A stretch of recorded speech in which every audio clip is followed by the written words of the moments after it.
Mes parents ont dépensé l'argent que j'envoyais pour les réparations de la maison. Pour payer la chirurgie esthétique de ma sœur, puis ils m'ont regardé droit dans les yeux et m'ont dit: nous l'avons utilisé pour la maison. Arrête de faire le fou. J'ai tout simplement coupé la seule chose sur laquelle ils comptaient chaque mois. Et, dès le lendemain matin, ils m'appelaient. Avant de commencer, si vous aimez nos histoires et que vous n'êtes pas encore abonné, cliquez simplement sur ce bouton. Racle sa gorge, c'est ce qui nous motive à continuer. Et nous serions ravis de vous compter parmi nous. Merci de vous abonner. Bon, cette histoire-là, c'est vraiment quelque chose. Ma sœur a publié une photo, un dimanche après-midi. Nouveau visage, nouveau menton, nouveau nez. Béni prendre soin de soi enfin moi. L'opération dont elle parlait depuis 2 ans, celle qu'elle disait ne pas pouvoir se payer. Celle pour laquelle elle avait besoin de 14 000 $, était soudainement faite, et payée en totalité. Et, elle l'a postée 3 jours après que ma mère m'ait demandé 600 $ de plus. Pour finir la rambarde du Porsche. Cette même rambarde qui était toujours pourrie. Quand j'ai fait la route pour le constater par moi-même. Je m'appelle Marcus. Et, pendant 11 mois, j'ai envoyé à mes parents 600 $ chaque mois. Pour réparer une maison qui n'a jamais été rénovée. L'argent est allé ailleurs, sur le visage de quelqu'un d'autre. Et, quand j'ai posé des questions à ce sujet, mon père m'a regardé dans les yeux, et m'a dit: nous l'avons utilisé pour la maison. Arrête de faire le fou.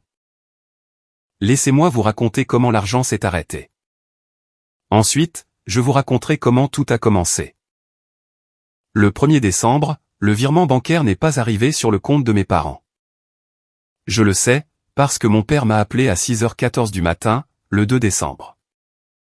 Non pas parce que quelqu'un était malade, ni parce que quelque chose s'était cassé. Mais parce que l'argent n'était pas arrivé. Pendant 11 mois, il n'a jamais appelé pour me dire merci. Il n'a jamais appelé pour me tenir au courant des réparations. Il n'a jamais appelé pour me demander comment j'allais. Ou si les heures supplémentaires m'épuisaient. Mais, le matin où le virement n'est pas tombé, il était au téléphone. Avant même que le soleil ne se lève. J'ai regardé l'écran. J'ai vu au papa. J'ai posé le téléphone face vers le bas sur ma table de nuit, et je me suis rendormi. Il a rappelé à 8h. J'ai laissé sonner. Ma mère a appelé à 8h34. J'ai laissé sonner. Mon père a appelé une 3e fois, à 9h15. J'ai décroché. Il y a un problème avec le virement. Il n'est pas passé. Il n'y a pas de problème. Je l'ai annulé. Silence. 3 bonnes secondes de silence. Mais qu'est-ce que tu veux dire par « tu l'as annulé » ? Je veux dire que j'ai appelé la banque. Et je leur ai dit d'arrêter d'envoyer mon argent sur votre compte. Pourquoi diable ferais-tu une chose pareille ? Parce que j'ai conduit jusqu'à la maison samedi dernier. Et que rien n'a été réparé. Parce que j'ai appelé 3 entrepreneurs. Et qu'aucun d'entre eux ne s'est jamais rendu à votre adresse. Et parce que votre fille a posté une opération à 14 000 $ sur Instagram. 3 jours après que maman m'ait demandé 600 $ pour la rambarde du Porsche. Voilà pourquoi. Encore un silence. Alors tu es ridicule. La maison est exactement la même, papa. Dis-moi ce qu'il y a de ridicule, là-dedans. Il a raccroché. Ma mère a appelé 30 minutes plus tard. Sa voix était différente. La chaleur mensuelle avait disparu. Le ton doux, qu'elle utilise le 25 du mois. Lorsqu'elle appelle pour décrire la toute dernière urgence. Avait été remplacé par quelque chose de plus tendu, et de plus alerte. Ton père dit que tu as annulé le paiement. Est-ce vrai? Oui. Pourquoi ferais-tu ça, sans nous en parler d'abord? Je vous ai parlé chaque mois. Pendant 11 mois. Tu m'as dit que le toit fuyait. Tu m'as dit que le Porsche pourrissait. Tu m'as dit que le plafond de la cuisine était sur le point de s'effondrer. Je vous ai envoyé 600 $. Et, quand je suis allé voir la maison, absolument tout ce que tu m'avais décrit était exactement pareil que sur les photos que tu m'avais envoyées en mars. Marcus, les entrepreneurs ont pris du retard. Tu sais comment ces choses-là fonctionnent. Comment s'appelle l'entrepreneur, maman? Quoi? Le nom de l'entrepreneur, qui fait les travaux sur votre maison depuis 11 mois. Elle a fait une pause. Il faudrait que je cherche. Tu paies quelqu'un, $600 par mois, avec mon argent, depuis presque 1 an. Et tu ne connais pas son nom? Je vais le trouver, et je te l'enverrai. Elle ne l'a jamais envoyé. Maintenant, laissez-moi vous ramener au tout début. Car j'ai besoin que vous compreniez ce que cet argent m'a coûté, avant de pouvoir vous expliquer ce que cela a signifié de le perdre. Il y a 11 mois, ma mère m'a appelé un mercredi soir. Sa voix était celle qu'elle utilise quand elle a besoin de quelque chose. Mais qu'elle veut donner l'impression du contraire. Prudente. Légèrement fragile. Juste assez d'inquiétude, pour vous faire tendre l'oreille. Elle a dit que le toit fuyait beaucoup, dans la chambre à coucher. Elle a dit que la rambarde du porche était complètement pourrie, et que quelqu'un allait se blesser. Elle a dit que le plafond de la cuisine était taché d'eau, et qu'il s'affaissait au milieu. Elle a dit, le dos de ton père le fait trop souffrir. Pour qu'il puisse le faire lui-même. Nous avons juste besoin d'un peu d'aide, pour démarrer. Je n'ai pas hésité. J'ai dit, de combien avez-vous besoin? Elle a dit que l'entrepreneur estimait à 1,6 cents le coût pour commencer les travaux du toit. Le premier paiement, d'une longue série. J'ai fait le virement, le lendemain. C'était les premiers 1,6 cents. Voici ce que j'ai besoin que vous compreniez, à propos de cet argent. Je ne l'ai pas envoyé depuis un compte d'épargne. Je n'avais pas de compte d'épargne. Je gagnais un salaire correct à mon travail habituel, assez pour couvrir le loyer. Les courses et l'essence, mais pas le genre d'argent qui permet de laisser $600 de côté. À la fin du mois. Pas du tout. Alors, j'ai trouvé un deuxième emploi, un entrepôt, du côté de la ville. Qui avait besoin de manutentionnaires pour le week-end? Le samedi et le dimanche, de 6h à 14h, à charger des palettes dans des camions. À porter des boîtes qui pesaient 40, 60, et parfois 80 livres, sur une rampe. Jusque dans une remorque qui sentait le diesel et le vieux carton, puis à redescendre la rampe. Puis à la remonter, pendant 8 heures. J'ai fait ça pendant 4 mois d'affilée. Mon corps a changé, d'une manière que je ne souhaitais pas. Le bas de mon dos a commencé à se bloquer, le dimanche soir.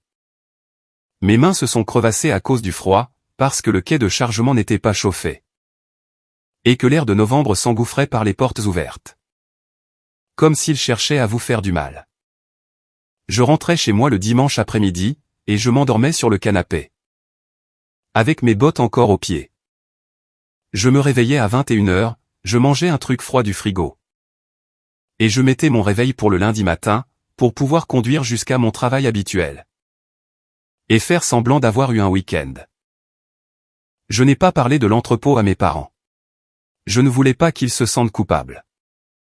Je voulais qu'ils croient que j'étais à l'aise financièrement. Et que l'argent était facile à envoyer. C'est le calcul que l'on fait, quand on aime quelqu'un. On cache le coût, pour qu'il n'en ressente pas le poids. On absorbe la douleur, pour qu'il puisse recevoir l'aide. Sans que cela n'ait le goût du sacrifice. Ma voiture a eu un voyant moteur qui s'est allumé. Il est apparu en avril, le deuxième mois des virements bancaires. Le mécanicien m'a dit que la réparation coûterait environ $900. Je lui ai dit que je prendrais rendez-vous, le mois suivant. Mais, le mois suivant, les $900 étaient déjà engagés, pour la rambarde du Porsche de mes parents. Tout comme le mois d'après, et le mois encore après. J'ai conduit avec ce voyant allumé, pendant 7 mois. Chaque matin, sur le chemin de l'entrepôt. Chaque lundi, sur le chemin de mon travail habituel. Chaque soir, sur le chemin du retour. Cette petite lueur orange sur mon tableau de bord, est devenue une partie du paysage de ma vie. J'ai arrêté de la voir comme un avertissement. J'ai commencé à la voir comme un prix à payer. Le prix, pour être un bon fils. Le prix, pour réparer une maison qui, en fin de compte, n'était réparée par personne. Les appels téléphoniques arrivaient, chaque mois. Ma mère avait un rythme bien à elle. Elle appelait le 25, soit 5 jours avant le 1er du mois. Juste assez de temps, pour créer un sentiment d'urgence, sans avoir l'air désespéré. Elle commençait toujours, par quelque chose de personnel. Comment va le travail, chérie? Est-ce que tu manges assez? Tu as l'air fatigué. Je vais bien, maman. Juste occupé. Tu travailles trop dur. Je m'inquiète pour toi. La chaleur de sa voix, c'était la voix d'insertion. La maison, c'était l'autoroute. Après 2 ou 3 minutes de questions personnelles, elle faisait la transition, en douceur. Bien entraînée, comme quelqu'un qui a fait le même discours tellement de fois. Que ça en paraît naturel. Alors, l'entrepreneur est passé cette semaine. Et il a encore regardé le toit. Il dit que la fuite s'est propagée à la 2e chambre. Maintenant. Ou bien, ton père a essayé de rafistoler le porche.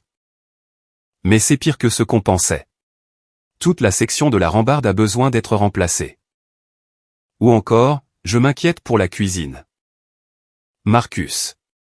L'entrepreneur dit qu'il pourrait y avoir de la moisissure. Derrière les panneaux du plafond. Il veut ouvrir, pour vérifier. Chaque mois, la liste s'allongeait un peu. Mais jamais assez pour m'obliger à faire la route et vérifier. Juste assez, pour justifier un nouveau virement bancaire. Juste assez urgent, pour paraître réel. Juste assez vague, pour que je ne puisse pas cerner les détails, sans passer pour un paranoïaque. Elle terminait toujours de la même façon. Tu es un si bon fils, Marcus. Je ne sais pas ce qu'on ferait sans toi. J'ai entendu cette phrase 11 fois. 11 mois, 11 paiements, 11 versions de Tu es un si bon fils, livrées de la même voix chaleureuse. Au même moment, dans le même appel téléphonique. Et à chaque fois que je l'entendais, je ressentais quelque chose que je croyais être de l'amour. Mais qui était en fait quelque chose avec un calendrier, et un cycle de facturation. Elle ne me remerciait pas. Elle maintenait l'abonnement actif. Envoyait de l'argent, recevait de la chaleur. C'était une transaction, déguisée en relation. Au 4e mois, quelque chose clochait. J'ai demandé à ma mère quand le toit serait terminé. Elle a répondu que l'entrepreneur avait été retardé, à cause de la météo. J'ai demandé des photos de l'avancement. Elle a envoyé une photo du plafond de la cuisine, toujours taché d'eau, et a dit. C'est à ça qu'on s'attaque ensuite. Mais la photo ressemblait exactement à celle qu'elle avait envoyée au 1er mois. Même tache, même angle, même affaissement. J'ai fixé les 2 photos sur mon téléphone, passant de l'une à l'autre, zoomant sur le filigrane. Pour voir si la forme avait changé. Ce n'était pas le cas. J'ai failli la rappeler. J'ai failli demander pourquoi la cuisine avait la même tête, après 4 mois et 6,4 cents. Mais ensuite, j'ai entendu la voix de mon père dans ma tête, le rejet catégorique qu'il utilise. Quand je pose trop de questions. Et, j'ai refoulé cette pensée, parce que soupçonner ses propres parents. C'est pire que de se tromper sur une cloison sèche. Au 6e mois, j'ai demandé le nom de l'entrepreneur, l'air de rien. Maman, comment s'appelle l'entrepreneur? Juste au cas où j'aurais besoin de le joindre. Pour parler des délais. Eddie. Il est du coin. Très fiable. Eddie comment? Je vais chercher son nom complet, et je te l'enverrai par texto. Elle ne l'a jamais envoyé. J'ai redemandé, 2 semaines plus tard. Maman, tu as eu le nom de famille d'Eddie? Oh, je crois qu'ils ont changé de numéro. Laisse-moi demander à ton père. Elle n'en a plus jamais reparlé. Et j'ai laissé tomber, parce que j'étais fatigué. Parce que l'entrepôt était en train de briser mon corps. Parce que se disputer avec sa mère pour le numéro de téléphone d'un entrepreneur. Ça paraissait mesquin, quand on travaillait des journées de 16 heures. Pour lui envoyer de l'argent pour un toit, qui, selon elle, était sur le point de s'effondrer. J'ai laissé tomber. C'est la partie qui pique encore. J'ai eu le fil entre les mains à 2 reprises, et je l'ai lâché les 2 fois.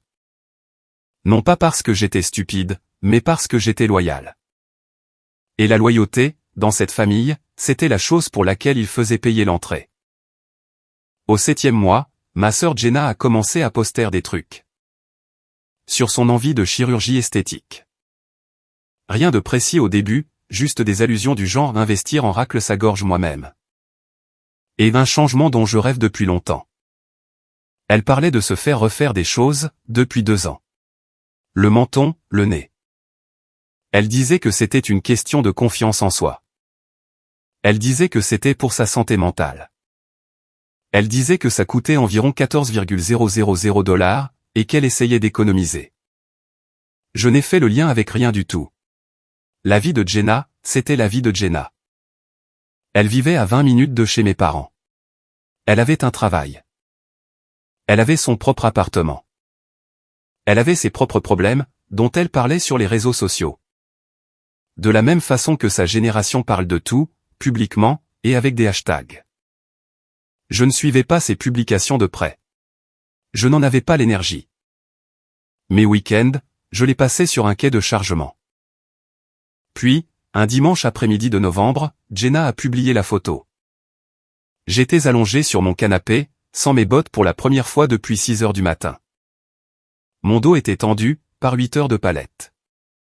Je faisais défiler mon téléphone. Comme on le fait quand son corps est trop fatigué pour faire autre chose. Mais que son cerveau refuse de s'éteindre. Et elle était là. Nouveau visage, nouveau menton, nouveau nez, avec des pansements propres, visibles sur les bords. Suite à la récente convalescence. La clinique était identifiée. Les hashtags s'accumulaient, béni prendre soin de soi en fin mois. Dans les commentaires, quelqu'un lui a demandé comment elle avait pu se le payer. Elle a écrit, la famille a aidé. La famille a aidé. J'ai lu ces 4 mots, à 4 reprises. J'ai posé mon téléphone sur ma poitrine, et j'ai fixé le plafond. Mon dos me faisait souffrir, à cause de l'entrepôt. Mes mains étaient encore crevassées. Ma voiture était garée dehors, avec un voyant moteur allumé depuis avril. La famille a aidé.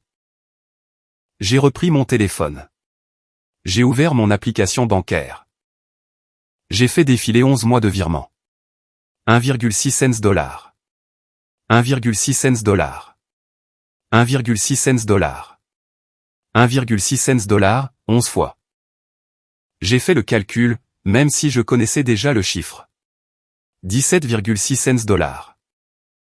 L'opération de ma sœur coûtait 14,000 $. J'ai regardé à nouveau la publication Instagram. J'ai regardé le relevé bancaire. Je les ai mis côte à côte dans ma tête, et le calcul n'était pas compliqué. Le calcul, c'était la chose la plus simple de la pièce. Tout le reste, allait devenir très difficile. Cette publication a été mise en ligne un dimanche. 3 jours plus tôt, le jeudi, ma mère m'avait appelé le 25, pile à l'heure. Et m'avait demandé encore 600 $. Elle m'avait dit que la rambarde du Porsche devait maintenant être entièrement remplacée. Et que l'entrepreneur était prêt à commencer. La rambarde du Porsche. Celle dont j'entendais parler, depuis le 2e mois. Celle qui avait soi-disant besoin d'être rafistolée, puis renforcée, puis partiellement remplacée. Et maintenant, entièrement remplacée. 9 mois de mise à jour sur la rambarde du Porsche, 9 mois de progrès sur un bout de bois qui, comme j'allais le découvrir, était exactement dans le même état que lorsque tout cela avait commencé. Je n'ai pas envoyé l'argent, ce jeudi-là. Pour la première fois en 11 mois, je n'ai pas viré les 1,6 cents $, le premier du mois. J'avais d'abord besoin de savoir quelque chose. Je n'ai pas appelé mes parents. Je n'ai pas appelé ma sœur. J'ai appelé 3 entrepreneurs, dans l'indicatif régional de mes parents. Je leur ai donné l'adresse. Et j'ai demandé s'ils avaient un quelconque dossier pour des travaux programmés. Estimés ou terminés, à cette propriété, au cours de l'année écoulée. Aucun d'entre eux n'avait jamais entendu parler de l'adresse. Aucun devis, aucune visite de chantier, aucune facture, aucun matériel commandé. Pas un seul entrepreneur agréé dans la région. N'avait de dossier concernant la maison de mes parents. J'ai appelé ma mère, le lendemain. J'ai gardé un ton décontracté. Et, maman. Je voulais vérifier le calendrier pour le Porsche. Tu peux m'envoyer le numéro de l'entrepreneur, pour que je fasse le point. Oh, bien sûr. Laisse-moi le trouver. Je te l'envoie par texto. Elle ne l'a pas envoyé. J'ai attendu 2 jours. J'ai demandé à nouveau. Je crois qu'ils ont changé de numéro. Laisse-moi demander à ton père. C'est là que j'ai su. Je ne me doutais pas, je savais. Parce qu'une femme, qui paie un entrepreneur $600 par mois, depuis près d'1 an, ne perd pas son numéro de téléphone, sauf si l'entrepreneur n'existe pas. Le samedi suivant, je suis monté dans ma voiture à 5 heures du matin. Et j'ai conduit 4 heures vers le sud, sans le dire à personne. Le trajet était calme. Pas de musique, pas de podcast, juste le ronronnement du moteur, le voyant moteur. Et le silence bien spécifique, d'un homme qui s'apprêtait à découvrir si sa famille lui mentait depuis 1 an. Je n'en avais pas encore la certitude. J'avais des soupçons, des calculs mathématiques. Et le numéro de téléphone d'un entrepreneur manquant, mais je n'avais pas de preuve. La preuve se trouvait à 4 heures au sud, exactement au même endroit où elle se trouvait depuis le mois de mars. Je me suis garé de l'autre côté de la rue, en face de la maison de mes parents, à 9h15. Je suis resté assis dans la voiture pendant 3 minutes. Et j'ai regardé le bâtiment que je payais pour réparer, depuis 11 mois. Le toit était toujours endommagé. Les mêmes bardeaux manquants, au-dessus de la chambre. La même décoloration, là où l'eau s'était infiltrée. La même section déformée, près de la cheminée, que ma mère m'avait décrite, lors du premier mois. Comme s'aggravant de semaine en semaine. La rambarde du porche était toujours pourrie. Ni remplacée, ni rafistolée, ni renforcée, ni touchée. Le même bois sombre et mou, qui pliait, dès qu'on y mettait le moindre poids. 9 mois de mise à jour sur la rambarde du porche. Et cette rambarde avait l'air de n'avoir pas vu une main humaine. Depuis bien avant que je ne commence à envoyer de l'argent. À travers la fenêtre de la cuisine, je pouvais voir le plafond qui s'affaissait toujours au centre. Toujours taché d'eau. La même auréole marron que j'avais vue sur la photo que ma mère m'avait envoyée en mars. Celle qui avait déclenché tout ça. À la limite, la tâche était encore plus grande. 11 mois. 17,6 cents. 600 $, qui ont été pris sur mes week-ends, mon corps, mes économies. La réparation de ma voiture, et mon sommeil. Et la maison ressemblait exactement aux photos que ma mère avait envoyées. Pour justifier le premier paiement. Rien n'avait été touché. Pas une seule planche, pas un seul bardeau, pas une seule tuile. Je suis sorti de la voiture. J'ai marché lentement autour de la propriété, prenant des photos avec mon téléphone.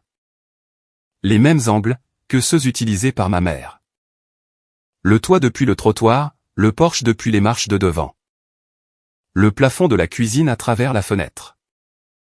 Mise côte à côte avec les originaux, l'avant et l'après étaient identiques. Parce qu'il n'y avait pas d'après. Il n'y avait que l'avant. Qui tournait en boucle depuis 11 mois, et c'était moi, qui payais pour la rediffusion.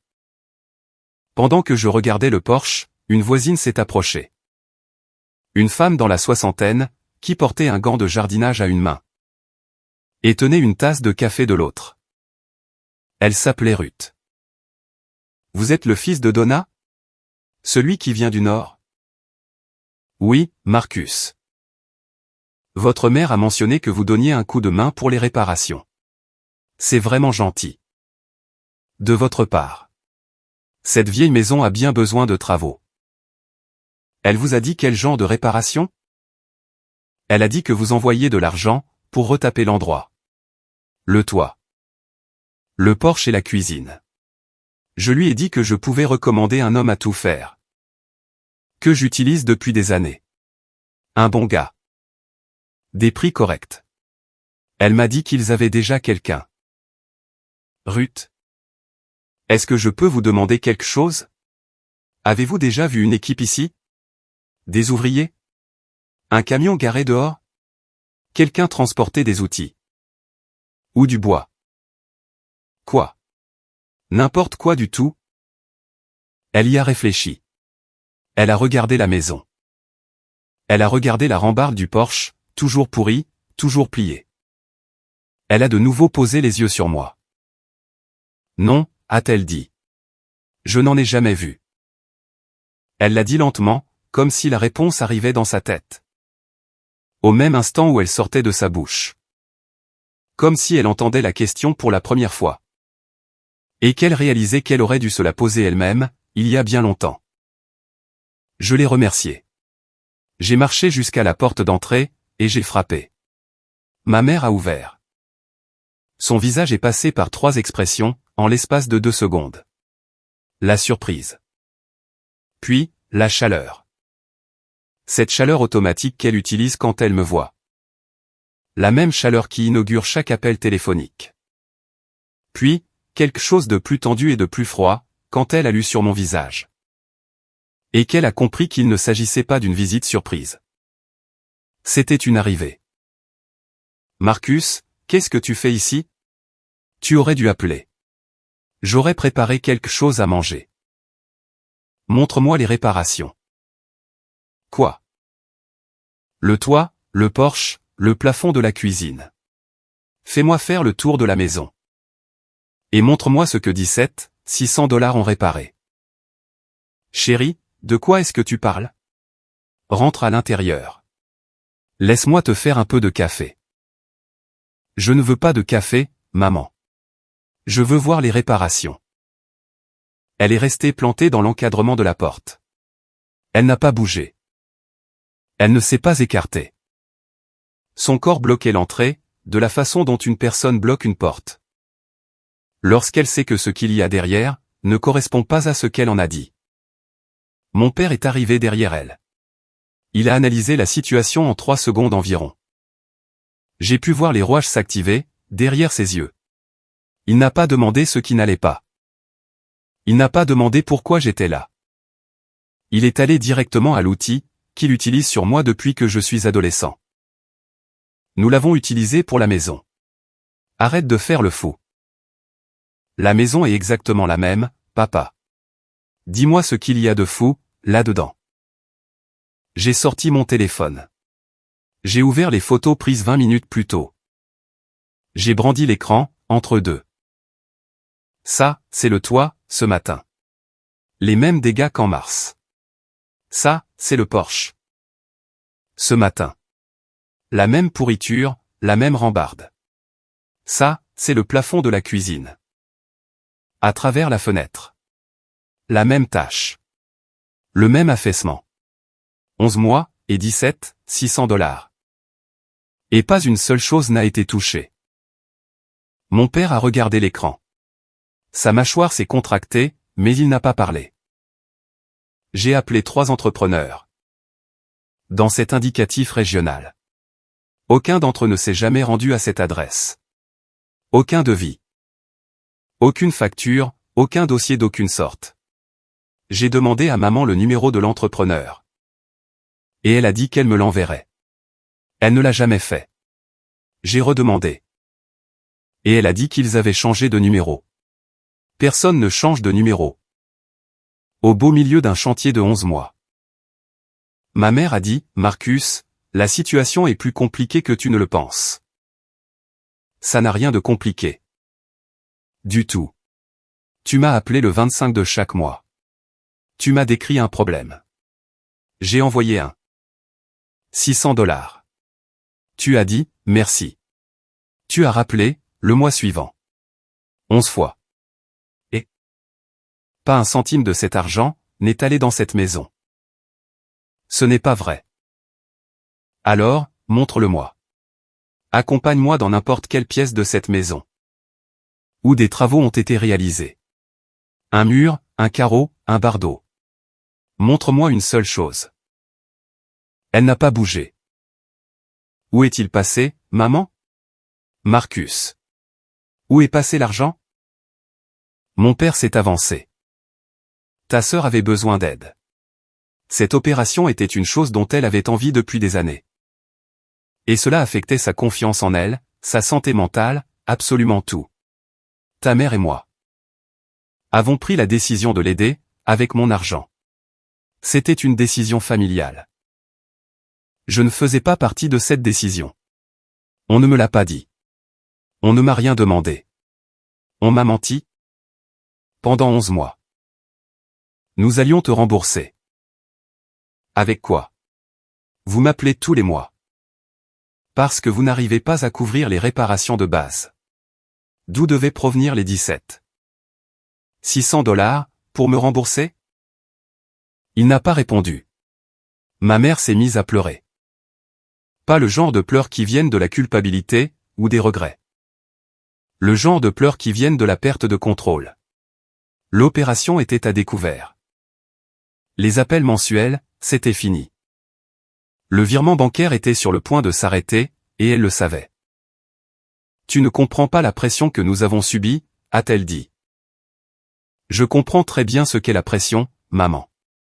J'ai travaillé les week-ends dans un entrepôt. À charger des camions. Pour pouvoir vous envoyer cet argent. J'ai conduit une voiture avec un moteur cassé pendant 7 mois. Parce que je n'avais pas les moyens de la réparer. J'ai sauté des repas. La dernière semaine du mois, pour que le virement puisse partir à temps. Ça, c'est de la pression. Et j'ai fait tout ça, parce que tu m'as dit que la maison tombait en ruine.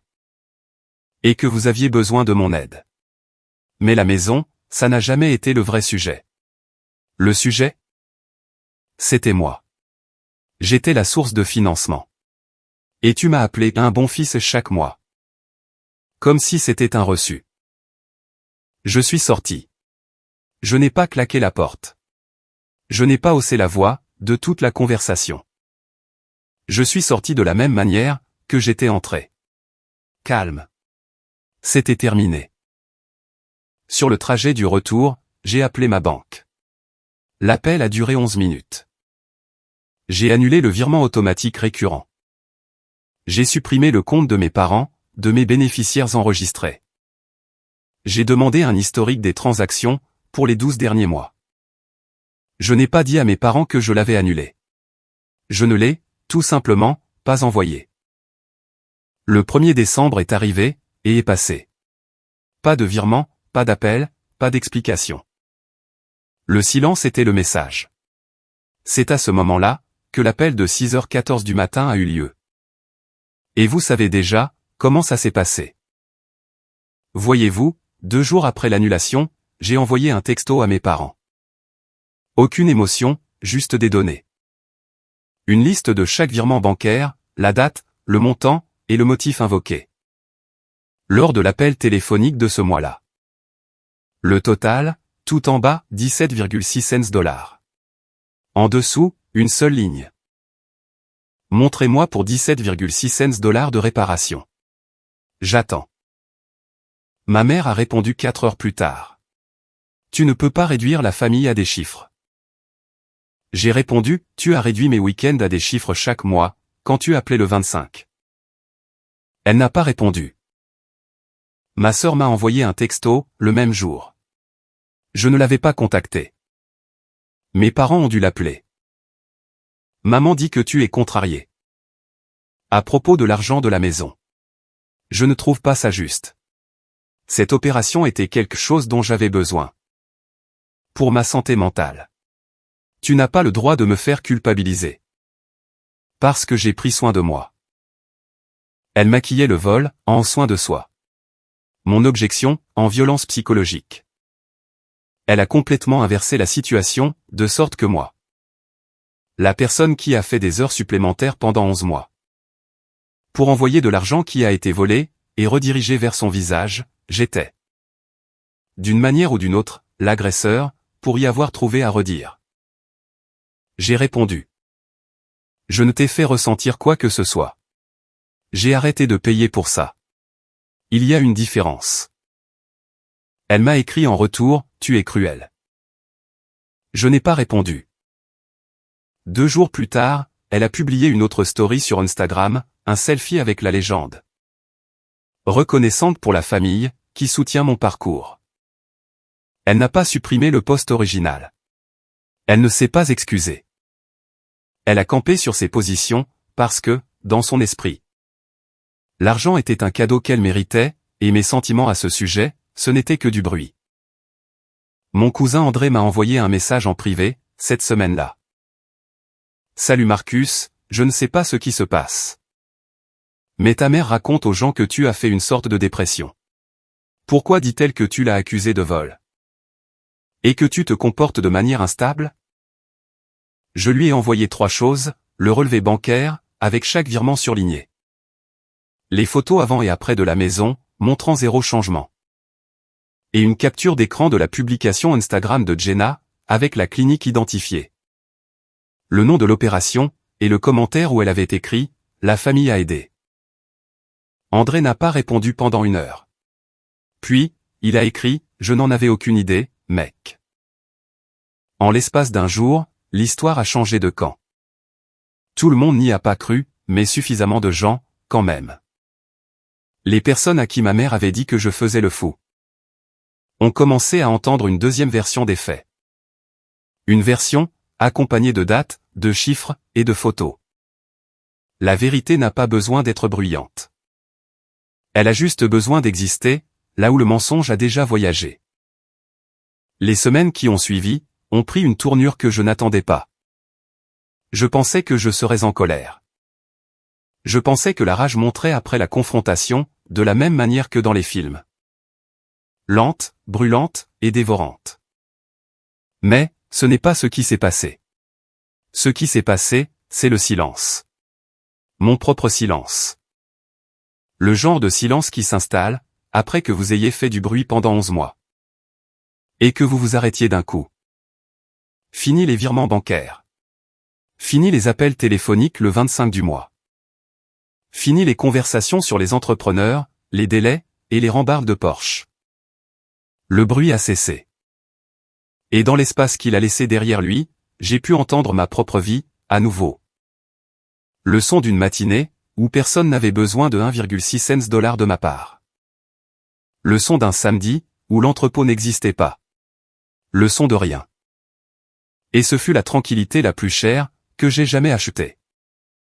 Ma mère a appelé 1 fois par semaine, pendant 3 semaines. Chaque appel était plus court, chaque appel, plus désespéré. La progression était visible, comme regarder une batterie se vider, en temps réel. La première semaine, c'était la culpabilité. Après tout ce que nous avons fait pour toi, Marcus, après t'avoir élevé, t'avoir nourri. Et avoir gardé un toit au-dessus de ta tête, c'est comme ça que tu nous rembourses. Tu as raison, maman. Après tout ce que j'ai fait pour toi, après 11 mois, et 600 $. Et les gardes du week-end, et un 2e emploi, et une voiture que je ne pouvais pas réparer. C'est comme ça que tu m'as remboursé. Ce n'est pas juste. Non, ça ne l'est pas. Nous sommes d'accord là-dessus. La 2e semaine, c'était la négociation. Et si nous prenions un vrai entrepreneur? Cette fois-ci? Et si nous te montrions les reçus? Nous pouvons faire les choses correctement. À l'avenir. Je ne suis plus votre fonds de réparation, maman. Ce compte est fermé. Tu ne peux pas, tout simplement, arrêter d'aider tes parents. Je n'ai pas arrêté d'aider mes parents. J'ai arrêté de financer la chirurgie de ma sœur. Il y a une différence. Marcus, s'il te plaît. Tu as eu droit à 11 mois de s'il te plaît. Tu as eu 11 mois de ma confiance, de mon argent. Et de mon corps sur un quai de chargement. Tu l'as dépensé sur le visage de quelqu'un d'autre. Je n'ai plus rien à te donner. La 3e semaine, elle a appelé. Je n'ai pas répondu. Elle n'a pas laissé de message vocal. La machine mensuelle n'avait plus de carburant. La maison a continué à se dégrader, sans l'argent. Les vrais problèmes, ceux qui étaient authentiques depuis le début, ne se sont pas mis en pause. Parce que le virement s'était arrêté. La fuite du toit s'est propagée, pendant l'hiver. Les dégâts des eaux, sont passés de la chambre au couloir.